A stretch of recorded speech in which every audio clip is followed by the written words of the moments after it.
Bienvenido nuevamente a este tu espacio de Te Invito un Capuchino. Recordarle que llevamos bajo la producción de Neymar Rondón y nuestro hermano Gerardo Hernández. Y en esta oportunidad nos vestimos de misioneros y estamos en uno de los lugares más hermosos de Venezuela. Estamos en la Sierra de Perijá, específicamente en la misión de Los Ángeles del Tucuco, aquí en esta hermosa diócesis de Machiques. Y hoy tendremos un invitado especial. Hoy nos acompañará nuestro hermano Nelson Sandoval, misionero muy de solicitado, esta tierra. muy solicitado. Demasiado. Ya lo hemos tenido en otras oportunidades en nuestros programas anteriores. Y en esta oportunidad lo vamos a invitar para compartir todas esas experiencias en torno a la experiencia misionera de nuestro hermano. Comentarles que además de todo esto vamos a estar durante todo el mes de octubre publicando segmentos misioneros en nuestro canal de YouTube, pero también a través de nuestras cuentas de Instagram y Facebook PJ Capuchino. Así es. ¿Qué se siente estar aquí en este lugar, Fray Javier? Es renovar ese llamado, esa vocación misionera y de recordar también cuando inicié mi proceso en la Orden de los Hermanos Menores Hace Capuchinos. algún tiempo atrás, ¿verdad? Ya hace un tiempo atrás. Pues sí, y sigue siendo un lugar acogedor, maravilloso, espectacular. De verdad que uno cuando viene para acá como que se renueva por dentro. Pues sin esperar más nada, vamos ya de una vez a recibir a nuestro invitado, Fray Nelson Sandoval. Bienvenido.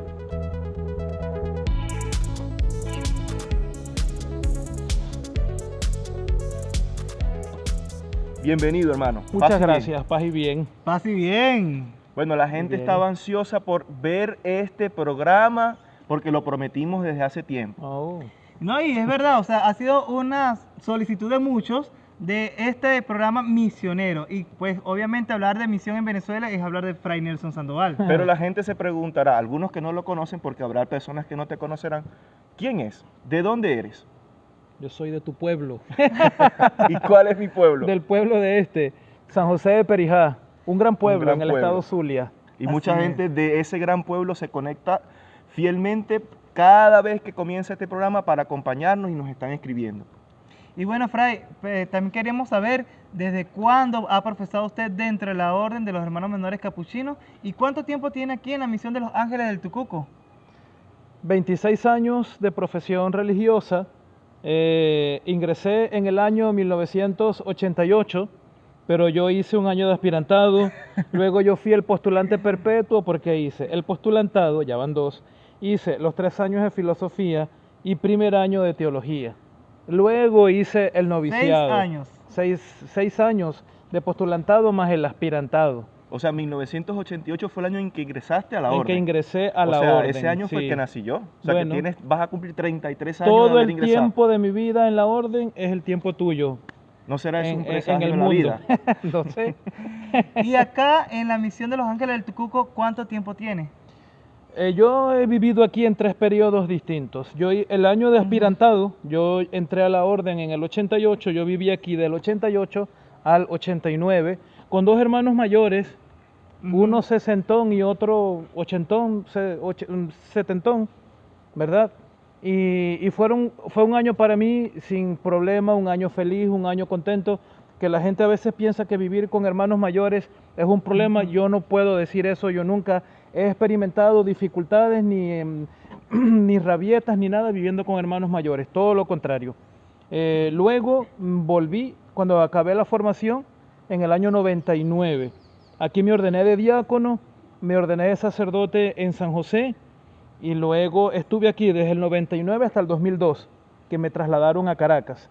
En Caracas estuve un año en la casa nuestra de la pastora, luego 2 años en la Merced, vine a Machiques 2 años y en el 2008 me enviaron para acá otra vez y desde ese día hasta hoy estoy aquí 13 años corridos ya, casi 14. Gloria a Dios. Sí, Wow. en total son Bastante. 18 años Bastante, vividos en bastante. todo el tiempo aquí en la misión del Tucuco. Fray Nelson, una de las páginas más bellas y hermosas de la historia de la evangelización de nuestro país está escrita precisamente por la presencia de los frailes capuchinos que llegaron a Venezuela. ¿Puedes Sí. compartirnos un poco esa experiencia?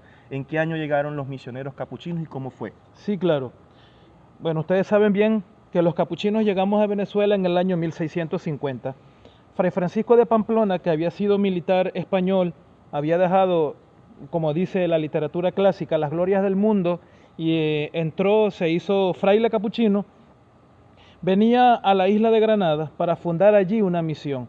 Al llegar a la isla de Granada se encuentra con que los franceses habían invadido la isla. Entonces se arrima a la isla de Margarita. Está cerca de la costa venezolana. Está muy cerca de la costa venezolana. Se arrima a la isla de Margarita y de la isla de Margarita viene a Cumaná. Él de una vez, al ser Cumaná y Venezuela territorio español, mientras hacen unas diligencias se ponen a evangelizar. Fundan una misión en Píritu y él sale a La Guaira para embarcarse a España, para ir a informar de la invasión de Granada y a pedir permiso para fundar una misión aquí en Venezuela. En ese interín él muere, los frailes tienen que enviar al padre Lorenzo de Magallón a España y bueno, así comienza la aventura de nuestra andadura en Venezuela. Desde el 1650 hasta el 1817, con la matanza de los 20 capuchinos en la misión de San Ramón de Caruachi por parte del Libertador, el ejecutor fue Manuel Piar. Se terminan las misiones en Venezuela. Sin embargo, quedan algunos frailes de ese tiempo y en el año 1842, José Antonio Páez, siendo presidente de la República, le pide misioneros capuchinos a España para retomar las misiones porque la causa indígena era un problema para los gobiernos, no sabían cómo atender. Llegaron 80 capuchinos. ¿Qué sucedió? Cuando esos 80 capuchinos llegaron, encontraron todavía a algunos de aquellos que estaban del tiempo del periodo de las misiones, que se había acabado las misiones en 1817. No estaban las condiciones dadas para restablecer el trabajo misionero. La mayoría de estos misioneros que llegaron se van, quedaron 20 capuchinos de ese grupo de 80, y luego el arzobispo de Caracas en el año 1890, Juan Bautista Castro, pide capuchinos nuevamente y en 1891 él va a España y viene con nosotros aquí. ¿De dónde vienen? Todos vienen de España, todos los frailes que llegaron. Sí, pero hay que decir que en el periodo colonial cada provincia española tenía una misión. Las misiones de los Llanos de Caracas, son muy importantes. Sí, las misiones de Cumaná y las misiones de Guayana y las misiones de Maracaibo. Eran cuatro misiones. 4 circunscripciones. Sí, 4 provincias que tenían sus misiones aquí en Venezuela. Y luego, en el año 1891, vienen los capuchinos de la provincia de Castilla. Y desde entonces nos encontramos en un periodo ya ininterrumpido. Se logró restablecer las misiones hasta el día de hoy. Así es, desde el año 1891. Bueno, Fray, sabe que también aquí el programa se llama Te invito a un capuchino y por eso están nuestras tazas acá. Pero hoy vamos a hacer una excepción porque eres tú. Entonces, hoy te traímos lo que tú le dices, la droga. Y los que conocen a Fray Nelson saben que es así. Así que pase producción para acá. Y estamos con Coca-Cola. Lo siento, Cristiano Ronaldo, te hemos traicionado. A la porra, Cristiano Ronaldo. No, tampoco así. Yo siempre he tenido la curiosidad y se los he preguntado en los programas en vivo, si ustedes de verdad en estas tazas, cuando se la llevan a la boca, yo creo que no tienen nada, pero bueno. Debo creerles cuando me dicen que sí tienen. Era café. Hoy sí. Siempre hoy vamos a tener Coca-Cola porque hoy sí eres tenemos tú. Coca-Cola. Así que salud. Salud. Lo siento. Te invito una Coca-Cola. No, bueno, y lo bueno es para amenizar también este momento, porque es una conversación entre hermanos y recordarle también que Fray Nelson, pues durante todo este tiempo de historia, ha sido muy reconocido por ustedes a través de la fotografía, ha sido reconocido por ustedes a través de las redes sociales y también lo vemos muy activo por la preocupación social que hay en medio de esta misión. Y esa misión o esa acción social responde también a unos criterios, ¿no? Estamos en una tierra indígena y pues también tiene una historia importante y bastante bonita que queremos conocer, que es, por ejemplo, la reconciliación entre los Barí y los Yupa, el encuentro pacífico. El encuentro pacífico entre los Yupa y los Barí, y todo lo que estaba detrás de todo esto, ¿no? Sí. Y cómo fue el papel de los capuchinos en medio de esto. Exacto, entonces podemos ahí comenzar a hablar. Cuéntanos un poco, Fray Nelson, cómo fue ese proceso de evangelización ahora en esta tierra. Sí, bueno, miren, cuando los capuchinos llegamos a Venezuela en el año 1891 fue con la intención siempre de restablecer el trabajo misionero. Los capuchinos siempre preocupados en Venezuela por los indígenas. Nosotros tenemos que tener presente una cosa muy importante.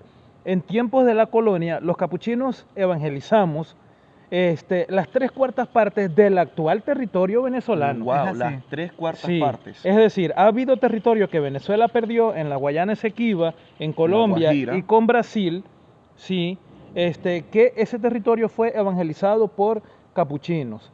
Entonces hay que verle la cara a las 3/4 partes del territorio evangelizado por una orden religiosa, con todo lo que eso implica, todo el trabajo, el sacrificio y también al mismo tiempo la impronta espiritual que conlleva eso, porque es un estilo de vivir el evangelio al estilo de Francisco de Asís, ¿verdad?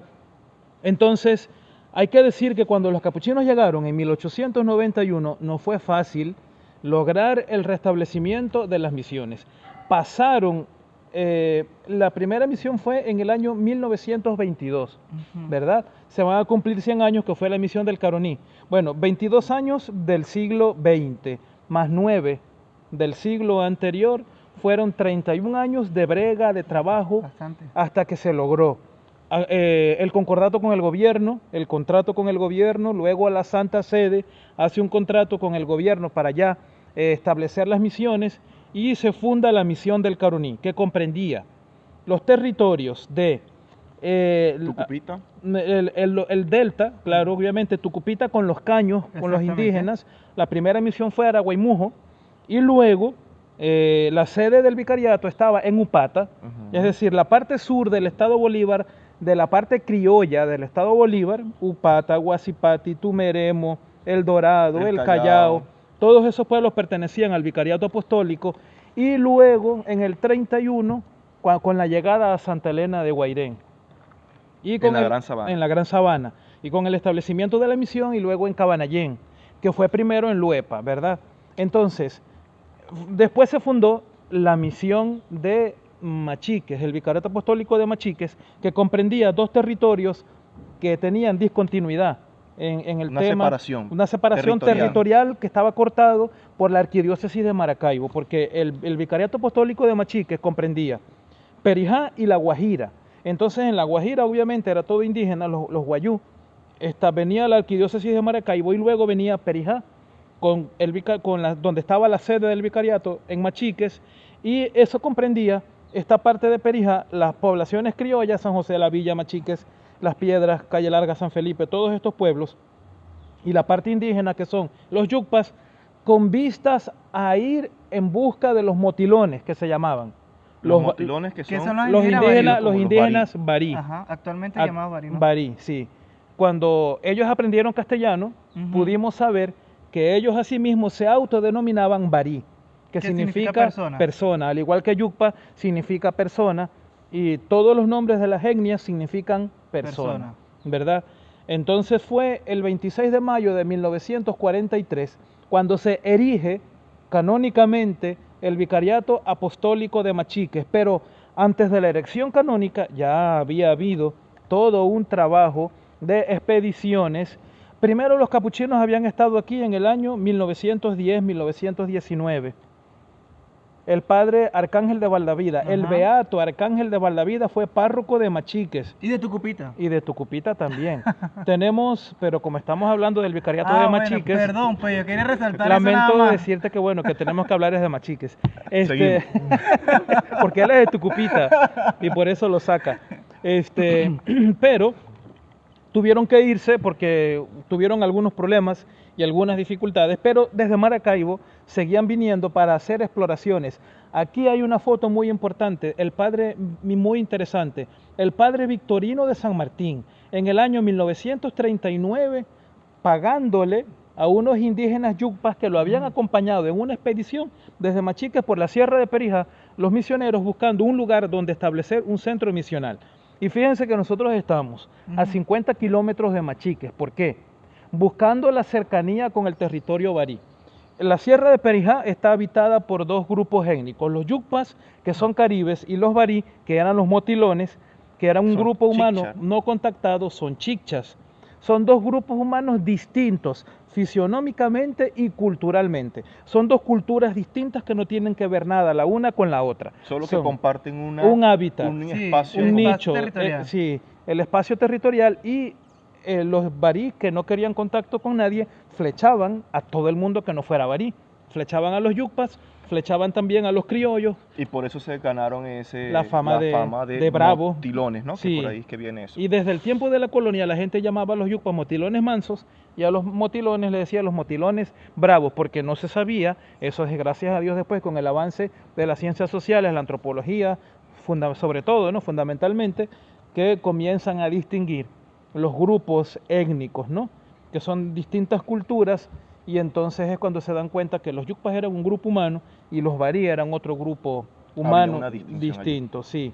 Pero también se movían muchos beneficios sociales o de territoriales, por lo menos con las personas que tenían ganado, porque eso de buscar a los barí y ofrecer dinero por cada cabeza o por cada oreja, Sí. o sea, no solamente era porque atacaban a los yupas o porque atacaban a los criollos. Si esas leyendas negras que comentan, que de ese Fray Javier, ¿qué tan cierto era eso y cómo se pudo superar en caso de que fuera así?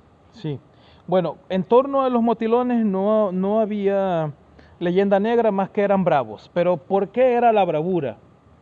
Yo recuerdo siempre una intervención del padre Adrián Setién, capuchino Que en venezolano, paz descanse. machiquero, perijanero, fue mi maestro en el noviciado.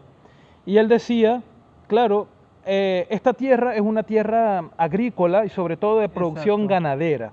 En Perijá para nadie es un secreto que aquí se ha desarrollado tecnología ganadera de punta, ¿verdad? Y una gente muy trabajadora, muy buena, los perijaneros, somos gente buena. Y Tienen entonces, mucha Le echan razón. flores. claro, Salud.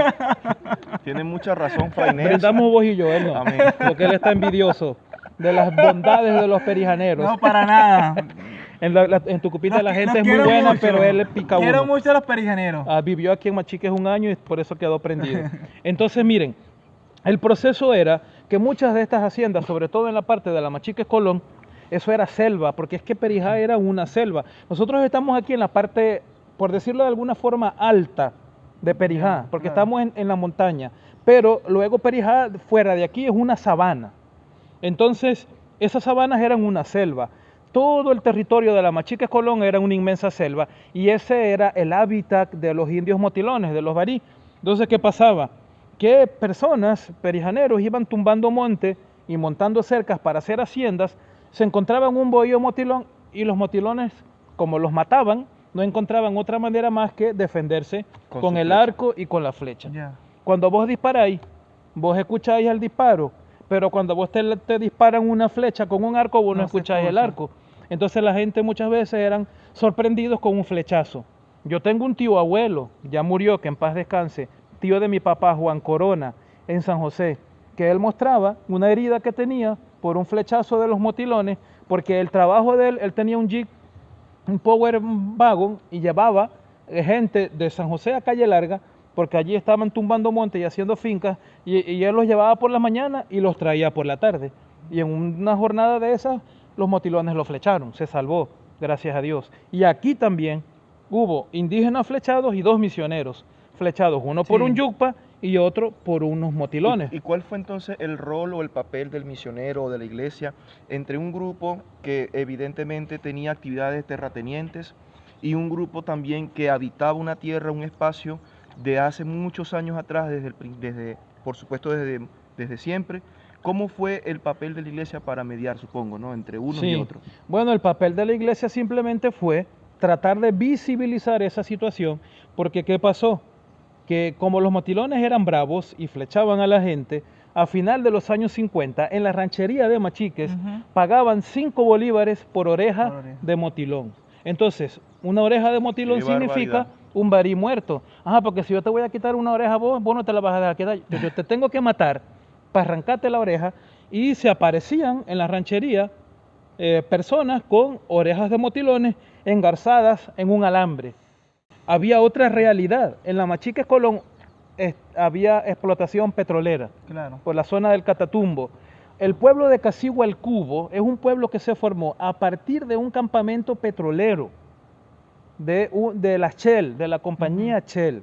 Bueno, la compañía Shell ponía redes, cercas electrificadas, entonces los motilones andaban por allí o llegaba uno y tocaba la cerca, se quedaba pegado, llegaba otro a despegarlo, y el otro, y el otro, y el otro, y se hacía el chorizo, la tira de motilones electrocutados. Uy, qué horrible. Otra cosa terrible que hacían era que los motilones robaban sal, porque la sal sirve para preservar los alimentos y es una cosa hoy en día muy preciada.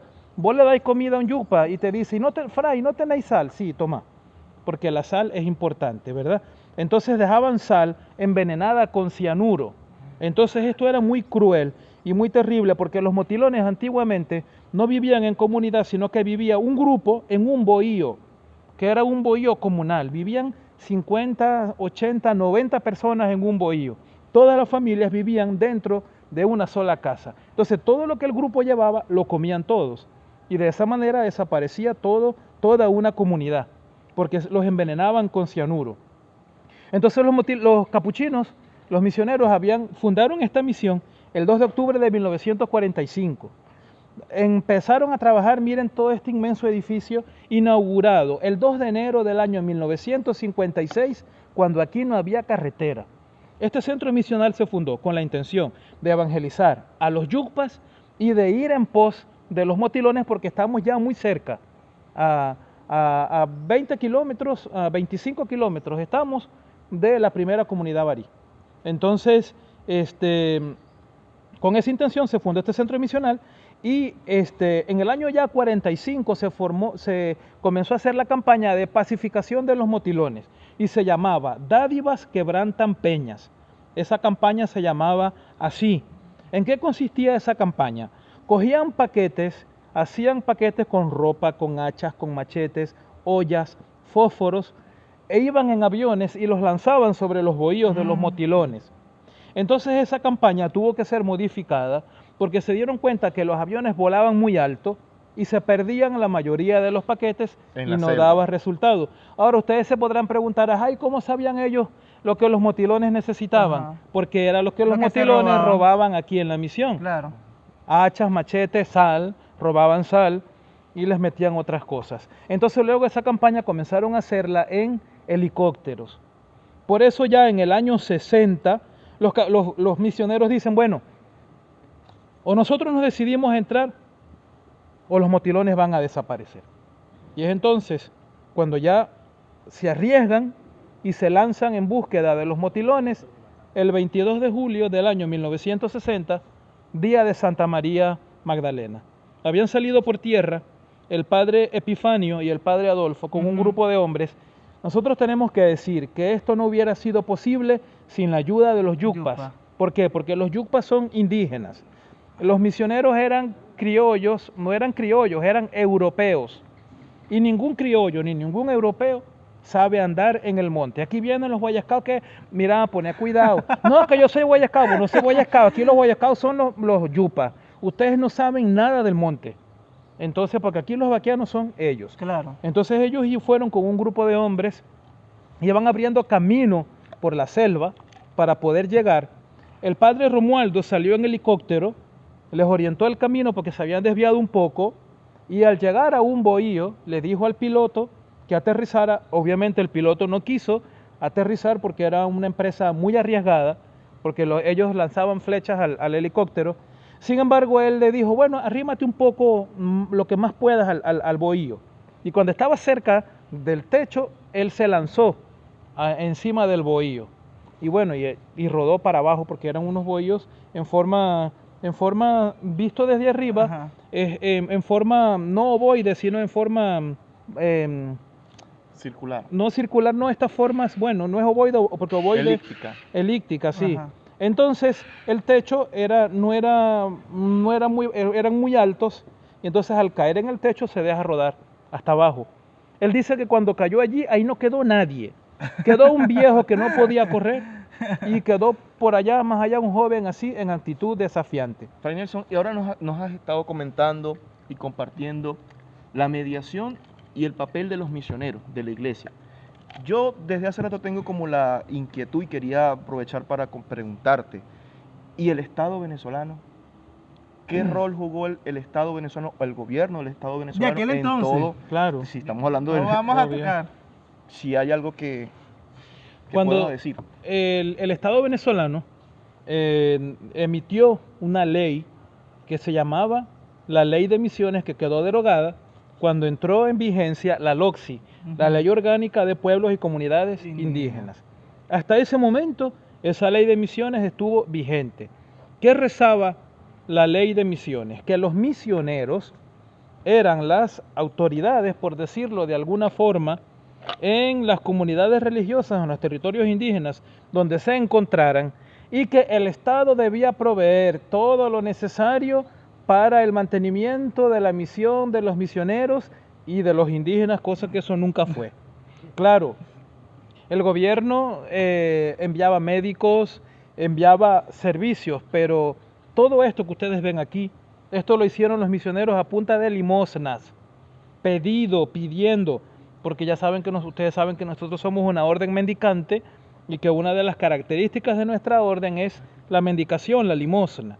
Y pidiendo limosna fue como los misioneros pudieron levantar todo este enorme centro misional con una visión futurística muy interesante.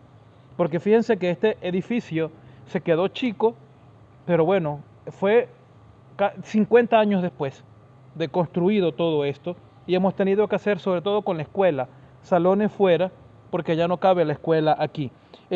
Pero siempre ha sido la lucha eterna del reclamo de los misioneros hacia el gobierno nacional, porque no cumplía totalmente con las expectativas y con los compromisos asumidos en el convenio con la Ley de Misiones. Pero bueno, hay que decir que no era del todo así, porque bueno, aquí hicieron un acueducto, hicieron casas, bregando, se hacían las cosas.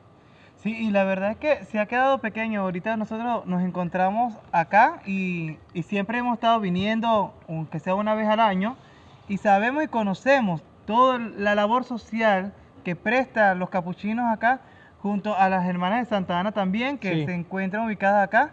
Y es impresionante ahorita el programa, por ejemplo, con Cáritas que tienen de atender a las personas con problemas de nutrición. ¿Qué hacen aquí? ¿Qué hacen actualmente en este centro misional? Bueno, nosotros, aquí hay muchísimo trabajo en este centro misional, porque tenemos en primer lugar lo que es atender la parroquia como tal. Todo lo que implica una parroquia, catequesis, bautizo, sí, la catequesis, luego los sacramentos. ¿Y el ámbito territorial de esta parroquia? Esto es muy grande, porque imagínense, esto es como la sede parroquial, ¿verdad? Sí. Luego para la parte alta de la montaña, detrás, encima de esas montañas, hay alrededor de 25 comunidades desde aquí hasta la frontera con Colombia. Luego en la parte baja hay 30, 40 comunidades también, y todo eso me toca a mí, ¿verdad? Luego tenemos la escuela, que es desde preescolar hasta bachillerato, hasta quinto año.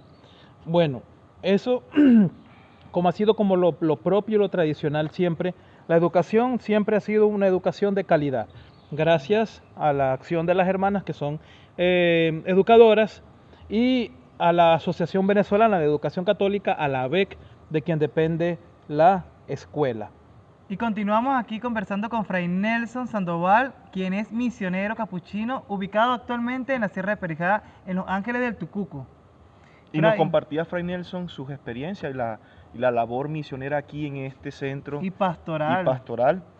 Y Fray Nelson nos comentaba sobre la labor en el centro educativo, y luego también, como Fray Javier te decía hace rato, te preguntaba sobre la labor de Cáritas. Sí, nosotros tenemos, ya yo mencioné la parte parroquial y educativa, nosotros tenemos aquí en la misión la única Cáritas indígena hasta el momento, ojalá que vayan surgiendo, que yo creo que sí, ya en Tucupita hay algo, y en la Gran Sabana están haciendo los intentos también en Santa Elena, pero hasta el momento somos la única Cáritas indígena. ¿Qué significa eso? Que es una Cáritas que está formada por indígenas, no es que vienen de fuera la Cáritas a trabajar, sino que aquí hay indígenas que son voluntarios de Cáritas.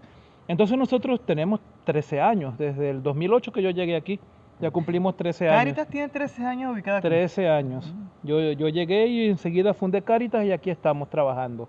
Tenemos un vivero, un comedor nutricional, que es el programa Samán de Cáritas, que es uno de los programas de punta de Cáritas de Venezuela.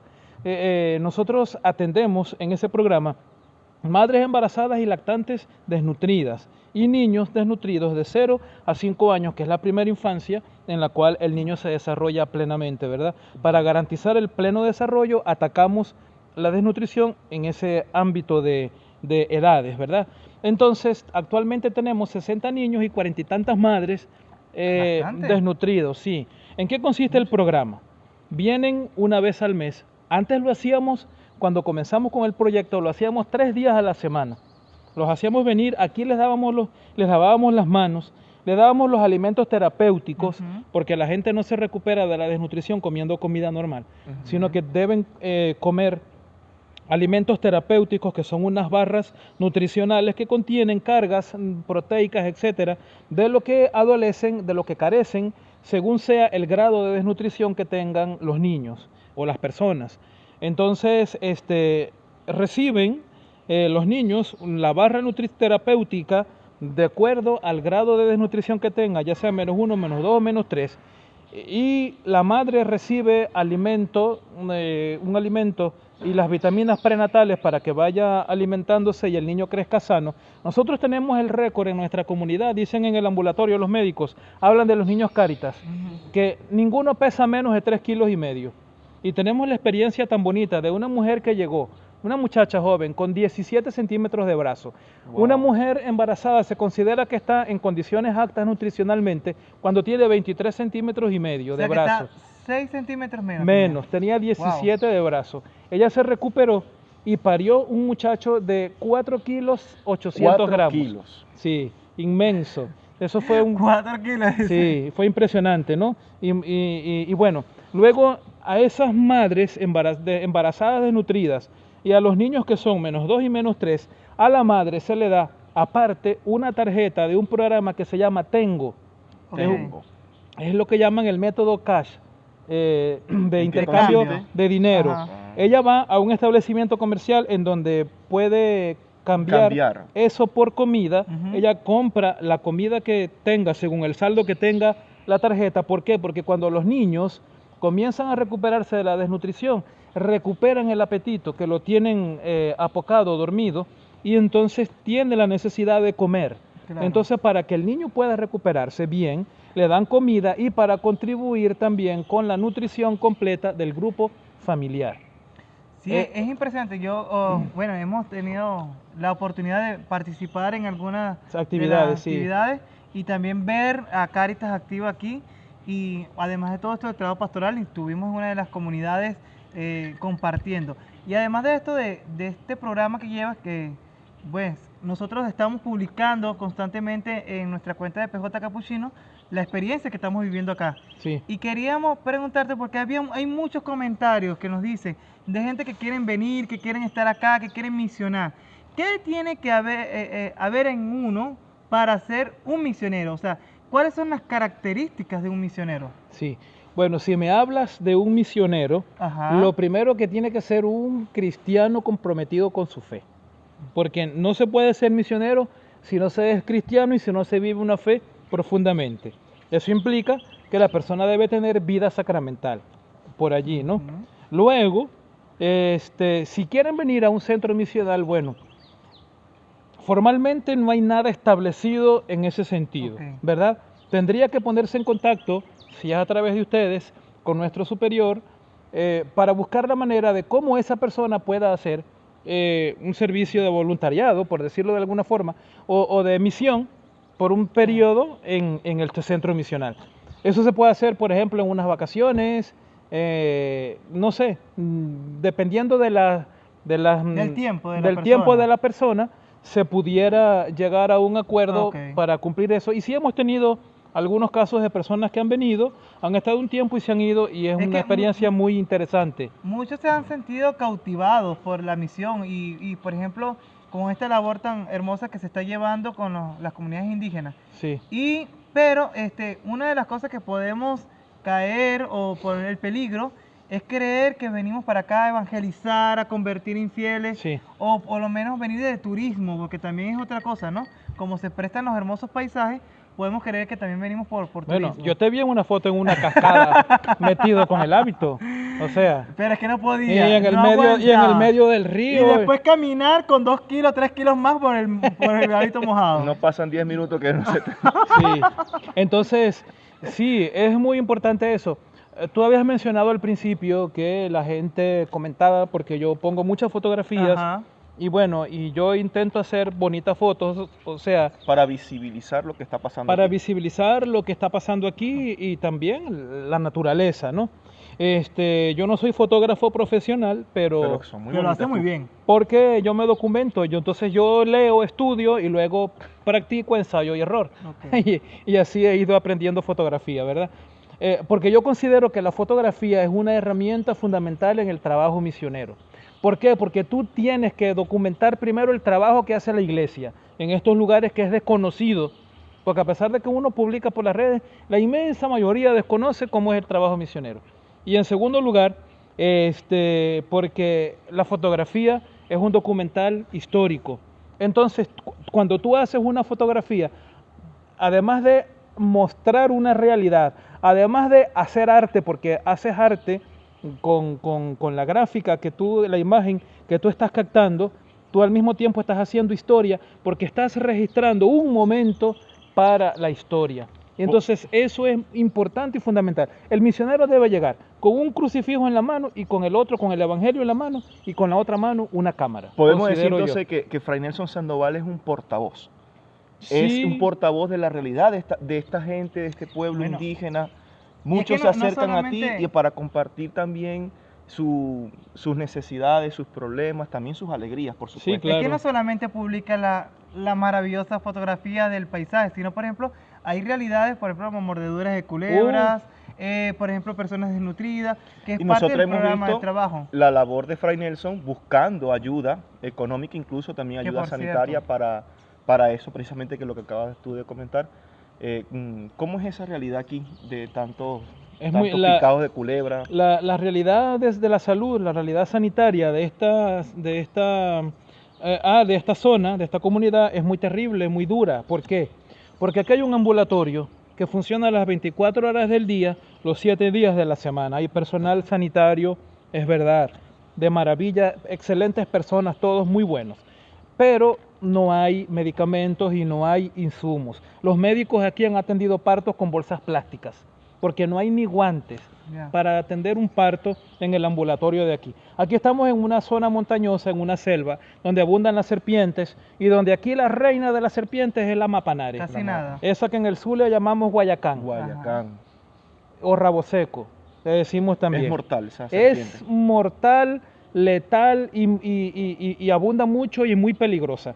A un niño de aquí acaban de amputarle una pierna Ajá. por debajo de la rodilla porque lo mordió una mapanare, vinieron al ambulatorio, aquí nunca hay suero antiofídico, si yo no lo traigo, y como no había, los padres se volvieron a su comunidad, 10 días después, el pie totalmente necrosado, tuvieron que amputarlo.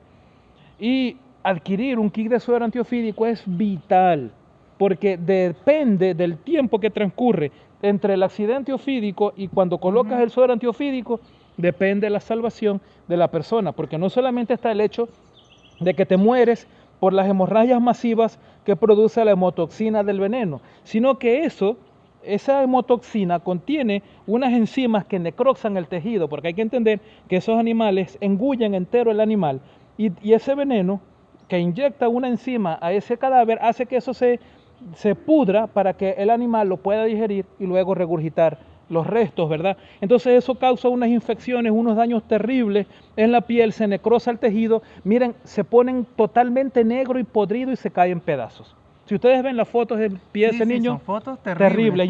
Y un kit de suero está costando $247. Entonces yo ya no puedo conseguir suero antiofídico porque es mucha cantidad de dinero el que hay que buscar para eso y un mordido de serpiente puede necesitar de 1 a 3 kits. Todo depende del tiempo que haya transcurrido entre el accidente ofídico y cuando se le inocula ¿Y el suero. dónde sacas ese kit? ¿Dónde? Con una gente muy buena de Caracas, el laboratorio de la Facultad de Farmacia de la UCB, Biotecfar, que son los que producen el suero antiofídico, y aunque yo no lo puedo comprar, ellos me donan suero antiofídico. Sí, esa es la importancia también de ustedes que nos están viendo.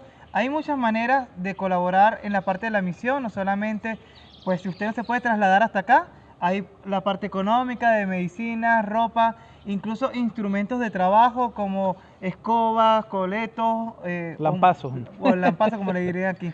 Así que bueno, Fray, Claro, el cualquier tiempo, ayuda es bienvenida. Sí, cualquier ayuda es bienvenida. El tiempo es muy corto. Nos gustaría que nos comentaras muchas anécdotas porque nosotros que te conocemos de cerca sabemos mucho de los cuentos que pasan dentro de la misión de los Ángeles del Tucuco, porque así como hay estas historias trágicas, también hay muchas historias muy cómicas, pero pues lamentablemente ya se da para otra oportunidad. Muy bien. Entonces, pues agradecido, Fray Nelson, por tu dedicación. Sí, muchas gracias a ustedes y los que están viendo este programa. En primer lugar, recen por nosotros. Recen para que los capuchinos no abandonemos nunca a los indígenas y estemos siempre con ellos, ¿verdad? Y que han sido la razón histórica de nuestra presencia en Venezuela. Recen para que haya vocaciones y esas vocaciones duren, no se vayan, porque entran muchachos pero se van, ¿verdad? Y los que quieran venir a una misión, vengan, aquí serán bienvenidos. Ustedes van a tener una experiencia que va a cambiar su vida. Y cuando ustedes entren en contacto con esta realidad, no con nosotros, con los indígenas, me estoy refiriendo, la vida de ustedes va a tener dos momentos. Desde antes de la llegada a la misión y de la misión en adelante. Así que ánimo y anímense a entregarle un tiempito de su vida al Señor. Bueno, muy pendiente de este mes misionero porque vamos a estar publicando fotos y documentos de nuestra orden en Venezuela, así que va a estar muy cargado de contenido. No se lo pueden de perder. Venezuela misionera. Bueno, y como lo prometido es deuda, Aquí está. aquí está nuestra taza de Te invito un capuchino, totalmente nueva, está vacía. Se la vamos a entregar como regalo a Fray Nelson Sandoval. Bueno, ustedes pueden tener la seguridad que yo sí la voy a llenar y sí voy a tomar en ella. No como ustedes en el programa, que yo Nosotros sigo ya la dudando llenamos. que eso tenga algo. Nosotros una vez mostramos en vivo que Exactamente. Sí. estábamos tomando café. Sí. de Bueno, la Fray, taza. muchísimas gracias y que el Señor te siga bendiciendo en esta gran labor, que sigas con esa pasión y con esa dedicación, Amén, motivándonos a cada uno de nosotros a seguir esta vida misionera y entregar la vida por los más necesitados y especialmente por los indígenas. Muy bien. Nos vemos Muchas gracias. en el próximo capítulo de Te invito un capuchino y estén súper pendientes de nuestras redes sociales PJ Capuchino. Paz y bien. Que el Señor los bendiga. Amén.